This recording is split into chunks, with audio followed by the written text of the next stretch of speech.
So, October has sadly ended, Halloween is over, and we are in the final trudge of November and then through to December and Christmas. We'll see if we can think of anything special to do for Christmas, but for the moment we're just returning to our usually scheduled games. Well, there's no schedule, I find them on the fly as it were. And today I found Claim Thy Land, which is an auto-battler. If you are not sure what an auto-battler is, well, keep watching because you will find out. A couple of interesting things to notice. They have a skip tutorial button, which actually becomes an engage tutorial button, which I love to see. So you can either skip straight through the tutorial, or you can, if you have watched the tutorial, play the game a bit, and decided you missed a detail in the tutorial, you can turn it on again. And I haven't really seen that in a lot of games, and I absolutely love it. So that is a really nice detail. Developers, take note. We also have the option of English and Japanese, I think. So we can switch to Japanese if we want. I'll switch back to English. That's very, very comfortable. It could be under a sort of a drop-down menu, I suppose. But it is nice and obvious to see it there, which is comfortable. I wouldn't mind seeing more languages down like that. I don't know. I normally don't like too many controls on the screen, but those are good. And we can have a look at the settings, and we have the standard quality of life sound controls. There are other settings, but that's fine. These are the ones I always like to see. Right, so we are going to jump into the game. We've given a little bit of critique already, but we will give some more after we show some gameplay. But if you guys are just here for the gameplay, don't forget to like, comment, and subscribe. Because that helps, because you tend to leave early, and that damages the engagement, and doing all those things repairs it and adds to it. And I would appreciate that. Obviously you don't have to, but I would appreciate it. Yeah, especially the comments. I love to hear from you guys. Makes me happy every time I hear from you. And thank you to the people who have commented. You guys have made my life a happier place. Anyway, let us jump in. Start game. I meant to turn the tutorial off. Anyway, we might as well go through it. My liege, our explorers have come across lands lying fallow and unclaimed. It is time to issue your command for their settlement. Open the map. So this is kind of the preparing stage that he is demonstrating through the tutorial here. It doesn't usually have this guy talking to us. It's normally a bit quicker and smoother. Nevertheless, we have it here. Here you shall lay out a 10-year plan for the realm's expansion. Each year we shall develop only a small portion of the land, and most important buildings shall be constructed first. Let us proclaim the first decree. So now is something a little interesting, because of the way it is shaped is weird and interesting. Let's get through to it. I suggest we start by constructing housing for our troops. So it takes away the option away from us. Select this decree. And here, we normally have one of these three options to choose. We're going to choose this middle one. So we click on that. That becomes the decree. We can use the mouse wheel to rotate. We can use the right mouse button to flip it backwards and forwards. And we can place the thing on the map. As you can see, it forms green squares to show where we can place it. And if there's something in the way or some reason we can't place it, the squares turn red. So, place it there. Ka-dung. And our neighbors grow restless, my liege. Let's show them our might. And so now, after we finish planning, we normally have, 5 decrees to start off with, but we can change that with various purchases and things like that. Once we finish planning, we click on the to battle button. So let's click there. And we roll up our decrees, and then we unroll the plan, and this is kind of what happens based on that. This is us at the bottom and the opponent at the top. So each round, as he says, the effects of the structures planned for this year will be activated. So we've put down 4 things, and they are in 3 columns, and this is just the first column. So each year is 1 column. And we have built a house. Speed attributes determines who acts first in a round. I think that's only really valuable right near the end of the game. It can be valuable, I guess, but we'll see. It's near the end of the game. Right, so our house processed first and gave us a person. We had a person to start off with, so we gave with 2. He had a house, I think, that gave him a person. He had a blacksmith who gave him some attack power. And I think he had a gold mine, which gives him some gold. We use gold during the planning stage to buy things. At the end of each round, you deal damage equal to your army size multiplied by attack power. So he has a 1 and a 1, so he'll just do, I suppose, 2 damage or 1 damage. And we had a 2 and a 1, so we'll do 2 damage. We, however, have 50 health, and because this is the training tutorial round, he only has 10 health, so I'm not really too concerned here, but it helps. So boom, we did 2 damage, and to win we need to get his health to 0, obviously, or get to the end of the 10 rounds, and if whoever has the most health then wins. So you don't have to kill the person for sort of the later game battles where we have a lot of health. You just have to have more health than him at the end of the round, I think. That is basically how I lost in the first game I played. Or to survive more rounds with more health than your opponent. Yeah, so just whoever has the most health at the end of the 10 rounds, or if one of you gets reduced to 0 health during the round. So he only did 1 damage. Now we have 2 houses there, so we got an extra 2 people. We have 4. He only has 1 house there, so he only got 1. We do 4 damage, he does 2 damage. We get another person there, so now we're doing 5 damage, which will kill him off here. And victory! We win the day. And that moves along a bit. That petty king stood no chance against your power, my liege. Yeah, we kind of stormrolled him. The prophecy foretells, whosoever collects 10 crowns in battle for these lands shall reign eternal. So we have to basically win 10 battles. So 10 battles of potentially up to 10 rounds. Then let us set forth the plans for our next conquest. Right. So we finished the battle, we continue. And we've unlocked a new building, which is a stable. Right, so this is now where we are now playing the game properly by itself. We have finished the tutorial and we are back. So we have 1 of 3 buildings that we can choose. Each time we choose a building, we issue a decree. These get re-rolled. So you have to pick carefully, because you won't necessarily, if you want a house and a stable, you have to decide which one you want more, because there's no chance that if you place the house, the stable will come back again, which is quite annoying. You can re-roll your options, but it costs 1 gold, and we only have 6. Now, then you can also purchase things up here that I think apply consistently. You can also re-roll these for another gold. We could buy speed, which means we would be more likely to move first in the game. I don't think that's particularly valuable. That's why it's only 5 gold. We can get extra health. That is very valuable, because that's obviously how we win the game. But that's 15 gold and we only have 6. We can get an extra person to start the battle with. I'm assuming these aren't just for the next battle, but these are in fact for all battles. I mean, if so, that 15 gold for 50 health is not hugely valuable, but anyway, I mean, not hugely cost effective. I mean, that is very cheap. I really wish I had 15 gold. I'd take that without a hesitation.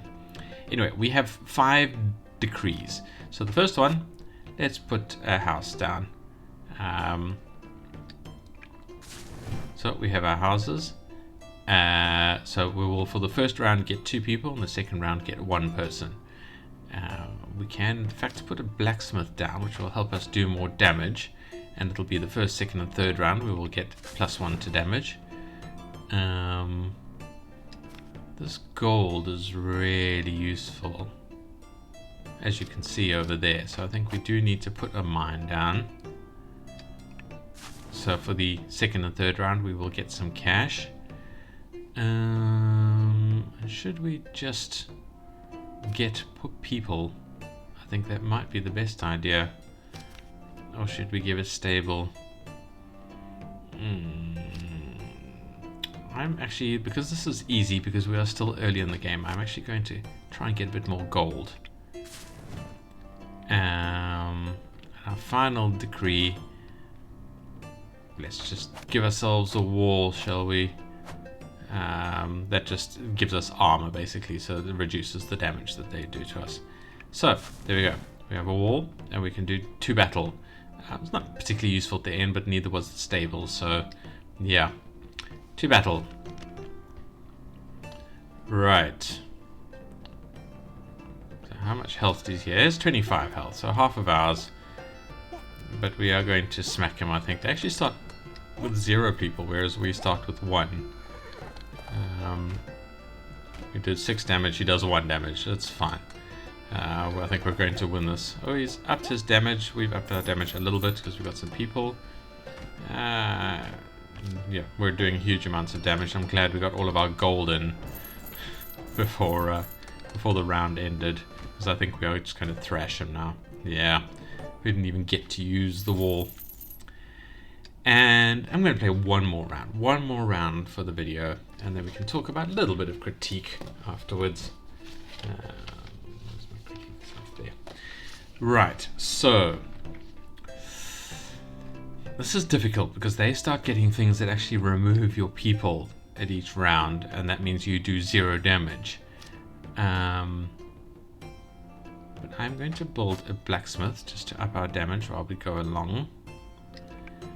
But I do need a house. There's our houses. So let's slap a house in there. Am I going to buy anything? We could buy a max decrees, but I don't think that's too useful. I think rather than the max health. So we've spent a lot of our gold, and we have upped our health to 100. We will see if it lasts into the next round, because that's quite important. Alright, one more house. It's a pity we can't put it there or there.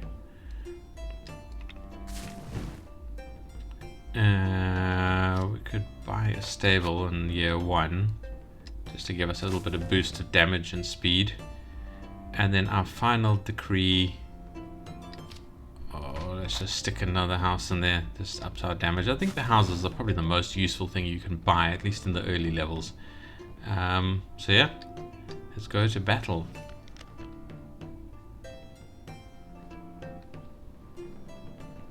I think this is would have been an almost equal battle, except that we have doubled our health.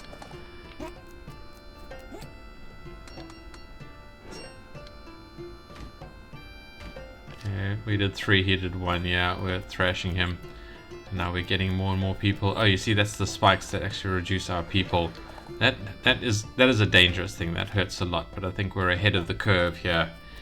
We have up to 5 people. We're doing 5 damage. We can really punch a hole in there.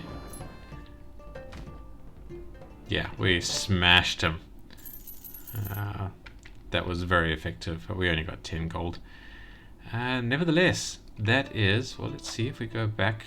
Okay, so we can now build the spikes if they appear in our graph of items, which they don't yet, but we have 100 health. Okay, so once you buy the thing, it remains with you. That is very, very useful to know. We could buy another army size there. Anyway, that is all of the gameplay I'm going to show. So I thank you very much for watching. If you are just here for the gameplay, I hope you come and play this. Link will be in the description, and I hope to see you in the next video. So thanks for watching very much. Don't forget to comment. Goodbye. If you are here for the critiques, well, let's start with the UI. We had the quality of life controls. We have a pretty good UI. I mean, it's sort of themed. We can change the language in game. Made it obvious to go back. Everything else is pretty good looking. I like the hand and the rings. Rings are a little strange, but I wonder if they're meaningful in like Japanese culture or something like that. But either way, I like it. I like the way the game is designed. I think it's a really good, clever, well done UI structure. I mean, it is very comfortable. Can we go back to the main menu at all? No. And we can change the speed. It does say it might be unstable. I switched it up to 2. I actually found it a lot more comfortable to play at that speed. Yeah, so consider bumping that up to 2 if you think the game is a little bit too slow for you. There's all our various stats and things like that. Yeah, no, the UI is comfortable. I like how in your face everything is without being too cluttered. So full marks plus bonus points for the UI for this development house. Sounds are fine. I think I'd like it if the battle sounds were a bit more battle soundy, a bit more chunkier, a bit more meaningful. But I don't think that's really necessary. I think the way it is entirely fine for the quality of the game. This was made for a game jam. If we can escape out a bit, and we scroll down a bit. Oh, we can't scroll down because it has reloaded the page. All right, let's go back to the page. No, you stupid thing. Right, so this was made for Ludum Dare 58, which I think was a while ago, so I think this might have been around for a while. Let's see how old the oldest comments are. 24 days ago is a month ago. Yeah, I think that's when the Ludum Dare was about. yeah, so it has been around for a while. It has been tidied up a little bit. It looks good from that perspective. I mean, we've already spoken about the looks in the UI, because a lot of the game is kind of UI, but the artwork is absolutely fine. The hand is like a little bit like not quite matching. Everything else is crisp and clean, and the hand feels a bit fuzzy to me. I also don't think the hand is entirely necessary. I don't know. I suppose it gives you a sense of agency, but yeah, I don't know. It feels it still looks good. It still looks comfortable. Um, Coming to the gameplay, I think the gameplay was fine. I think there might be a few too many randomized things, like the three cards, I suppose you might call them, the three options you have for selecting. It would be nice if there were more options, so I could apply a bit more strategy to each level, to each round. Um, it is a little weird that you only have three possible things that you can do, and then you have to spend gold to swap them out. I don't know. Um, yeah, that might be the only thing I would consider changing. But other than that, I think it's fine. I think the gameplay is smooth and comfortable. I think it's a really good auto battler, especially when you speed up the animations just one step. I think the game then flows very, very comfortably. Which then, I suppose, brings us to the immersion level. And here we have a lot of storyline, blah blah blah, outside of the game in the itch.io page, which I never really like to see. I think a lot of this information should be wrapped into the game as part of the intro or whatever. I suppose it is mentioned in the tutorial a bit, except that the forbidden bloodshed thing is a bit strange, because it says here forbidden bloodshed, but some of the items do suggest that there is actual battles and actual bloodshed happening. I don't know if it's all meant to be just representative, and you sit down with someone else, do the 10-year plan, and then the gods decide accordingly without any of the stuff actually happening. I guess we're supposed to interpret it that way, but the forbidden bloodshed thing, I think, is an interesting element that doesn't really get addressed more during the game. And I think some hint that is actually part of the game design, the game concept, might be a bit better if you could somehow represent that during the game. I'm not sure how, but it's something to think about. Yeah, other than that, it's pretty straightforward. I'd love to know. You should be able to name your kingdom and things like that, just to help the player agency, the player build their own immersion a little bit. Otherwise, yeah, it's pretty good sound forward. It's a 5-man team, it looks like. And really, really excellent effort done in this game by that team. So Ranajebi, who are you? None of those people. Unless, I mean, I don't know, is that the name of your group? Not sure why it's Ranajebi. Nevertheless, very, very well done. And I think that's all I'm going to talk about it. I think it is an excellent game that you guys need to go and play and enjoy. And I think I'm going to play it some more as well. So I will leave you there. I will end the video. And I will say I hope to see you in the next video. Thank you for watching, and goodbye.